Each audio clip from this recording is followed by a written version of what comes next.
अस्सलाम वालेकुम मलगरू इमरान मा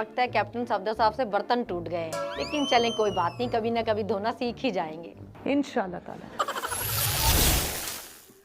अच्छा मरियम साहिबा, लोगों की प्राइवेट वीडियोस बनाना और फिर लीक करना आपका अपना फैसला है? मैंने खुद ये फैसला किया है, मियाँ साहब के से मशावरत के बाद ये किया है और बल्कि उनके हुक्म पे किया है। अच्छा मरियम साहिबा, ये बताएं, आपको लोगों की प्राइवेट वीडियोस बनाने का माशाल्लाह भरपूर तजर्बा है, तो क्या जो बाइडेन की वीडियो बनाने के लिए आपको व्हाइट हाउस जाना पड़ेगा? नहीं नहीं, वो तो यहाँ बैठे भी हो सकता है। जैसा कि आपके पास हर किसी की वीडियो होती है, यकीनन बिलावल जरदारी की भी होगी। पीपल्स पार्टी मेरा हदफ नहीं है, मैं अपने अहदाफ को अच्छी तरह जानती हूँ। खैर, आपके हदफ जो भी हैं, ये बताएं जरदारी साहब का हदफ कौन है? कराची के अवाम। चलें ठीक हो गया।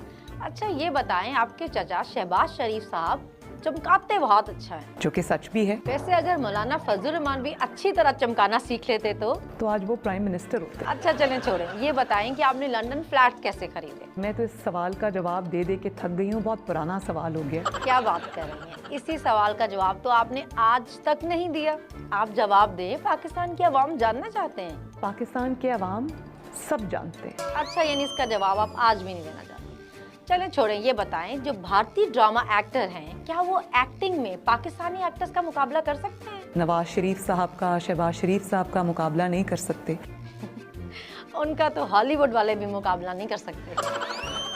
अच्छा मियाँ साहब से याद आया, सुना है लंदन में केस बनने के बाद वो लंदन से भी भाग गए हैं।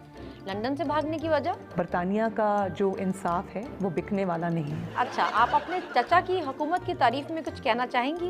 ये हुकूमत अपनी दुश्मन खुद ही है और अपने लिए खुद ही काफ़ी है। बिल्कुल ठीक कह रही हैं आप। महंगाई का तीर जो आपकी हुकूमत ने आवाम पे चलाया है, वो तो उनके सीने के आर पार हो गया है। तो आर पार तो हुआ है। तो इतनी महंगाई करने के बाद, इकॉनमी तबाह करने के बाद शहबाज शरीफ साहब आवाम से क्या कहेंगे?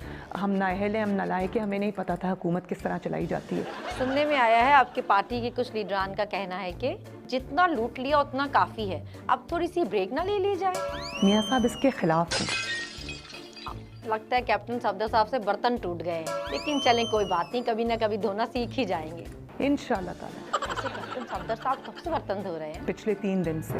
3 दिन से? भाई कुछ तो ख्याल करें, आखिर वो आपके मुलाजिम नुमा शौहर हैं, उन्होंने शादी की है आपसे। इसी का जो खमियाजा है वो भुगत रहे हैं। चलें खैर, इंटरव्यू का टाइम तो हो गया खत्म, मुझे आप इजाजत दीजिए। और लगता है कैप्टन साहब की तो आज खैर नहीं।